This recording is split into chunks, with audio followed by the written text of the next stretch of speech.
Avengers doomsday and secret Wars के directors Russo brothers ने next to Avengers movies की काफी सारी अपडेट्स हमारे साथ शेयर की हैं कि आरडीजे डॉक्टर डूम कैसे बनेंगे, मूवीज का रन टाइम क्या होगा और Avengers doomsday and secret Wars को लीक से कैसे बचाना है। बिकॉज रिसेंटली काफी सारे कॉन्सेप्ट आर्ट्स लीक हो गए हैं और फिल्मिंग के टाइम पर वो ऐसी गलती नहीं करना चाहते। और साथ में उन्होंने ये भी बताया कि कैसे Avengers doomsday and secret Wars infinity war और एंड गेम को बीट करने वाली है। सो रिसेंटली रूसो ब्रदर्स ने एक इंटरव्यू में ये रिवील किया कि आरडीजे ने मार्वल स्टूडियोज के साथ डूम का रोल उनके वापस आने से 1 साल पहले ही साइन कर लिया था। गाइस, हम जानते हैं कि RDJ doomsday and secret Wars को डायरेक्ट करने के लिए रूसो ब्रदर्स को चाहते थे, बट रूसो ब्रदर्स का ये कहना है कि RDJ San Diego Comic Con से 1 साल पहले ही डूम के रोल के लिए रेडी हो चुके थे। और 2024 का सैन डिएगो कॉमिक कॉन जुलाई 25 से जुलाई 28 तक हुआ था और मार्वल स्टूडियोज ने हमारे कैंग जोनाथन मेजर्स को दिसंबर 18, 2023 को फायर किया। इसका मतलब है कि आरडीजे मार्वल के साथ उनके रिटर्न को लेकर ऑलरेडी बात कर रहे थे और जोनाथन मेजर्स को फायर करने से पहले ही वो डूम के रोल को करने के लिए एग्री भी हो गए थे।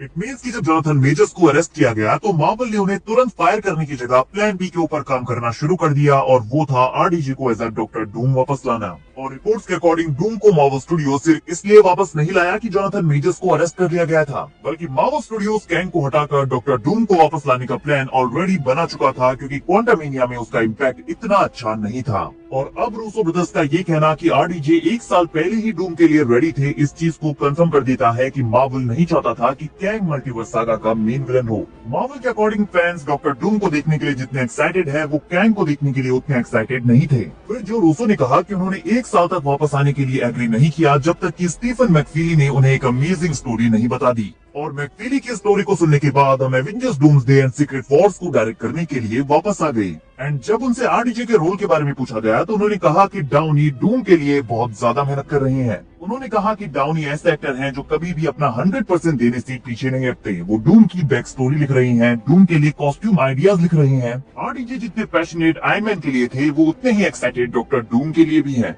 And guys, I really hope कि एमसीयू में डॉक्टर डूम को वो पूरा स्क्रीन टाइम दिया जाए जो वो डिजर्व करता है, बिकॉज डूम की बैक स्टोरी बहुत ज्यादा लेंथी एंड इम्पोर्टेंट है। उसके पेरेंट्स, लेटवेरिया, गर्लफ्रेंड वेलेरिया, मेफिस्टो, उसका फेस कार, आर्मर, ये सारी चीजें मिलकर विक्टर वॉन डूम का क्रिएशन करती हैं।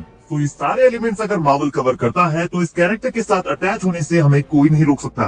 फॉर एग्जाम्पल, जैसा उन्होंने थैनोस के साथ किया था कि उसकी बैक स्टोरी क्या है, वो क्या चाहता है। टाइटन पर थैनोस ने खुद ही सब कुछ एक्सप्लेन कर दिया था एंड एक कुछ ही मिनट्स का सीन था, बट यहाँ हम सब कुछ समझ गए थे और इस सीन के बाद कई सारे फैंस थैनोस के साइड हो गए थे। सो आई होप कि डूम्सडे में मार्वल डॉक्टर डूम को भी एक ऐसा ही सीन दे जहाँ पर उसकी बैक स्टोरी को पूरी तरह से एक्सप्लोर किया जाए और फैंस उसके साथ कनेक्ट हो जाएं। नाउ गाइस, बात करें Avengers doomsday and secret Wars के रन टाइम की, तो जो रूसो ने कहा है कि फर्स्ट मूवी का रन टाइम होगा 2.5 आवर एंड सेकंड मूवी का रन टाइम होगा 3 आवर्स। सो बेसिकली ये इन्फिनिटी वॉर और एंड गेम का रन टाइम होने वाला है, बिकॉज एवेंजर्स एंड गेम का रन टाइम था 3 आवर्स एंड 2 मिनट्स और इन्फिनिटी वॉर का रन टाइम था 2 hours and 29 minutes. So Russo brothers इसी पैटर्न को डूम्सडे एंड सीक्रेट वॉर्स में भी फॉलो करने वाले हैं। फिर उनसे पूछा गया कि क्या वो इन्फिनिटी वॉर और एंड गेम को बीट कर पाएंगे, तो जो रूसो का आंसर था यस, एब्सोल्युटली, हम अपने यंगर वर्जन्स को बीट करना चाहते हैं और हमें ऐसा करना ही होगा। एटलीस्ट हम आपको उसी तरह की सेम जर्नी पर दोबारा ले जा सकते हैं। तो गाइस, रूसो भाइयों ने इन्फिनिटी वॉर और एंड गेम को बीट करने का मन बना लिया है, क्योंकि वो डूम्सडे एंड सीक्रेट वॉर्स को इन्फिनिटी वॉर और एंड गेम से बेटर बनाना चाहते हैं, जो कि डेफिनेटली एक काफी बड़ा चैलेंज है, क्योंकि कई सारे फैंस के लिए इन्फिनिटी वॉर और एंड गेम अब तक की बेस्ट मार्वल मूवीज है।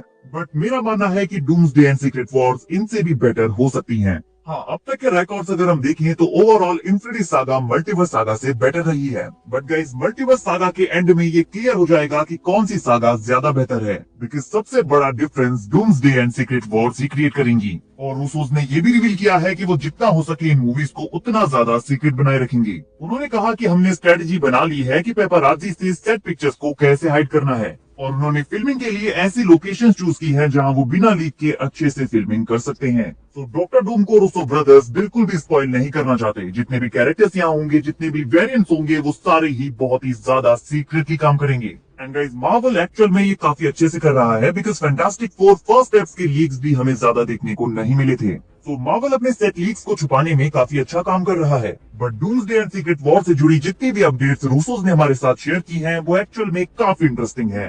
जैसे जैसे हम इन मूवीज के जितना क्लोज जा रहे हैं, एक्साइटमेंट लेवल भी उतना ही बढ़ता जा रहा है। नाउ गाइस, आप बताइए कि इन अपडेट्स को सुनने के बाद आप Avengers doomsday and secret Wars को देखने के लिए कितने एक्साइटेड हो गए हैं, और आपको क्या लगता है, क्या ये इन्फिनिटी वॉर और एंड गेम को बीट कर पाएंगी? वीडियो अगर अच्छी लगी हो तो वीडियो को लाइक और चैनल को सब्सक्राइब करना ना भूलें, बिकॉज ऐसी अमेजिंग वीडियोस हम डेली लाते रहते हैं।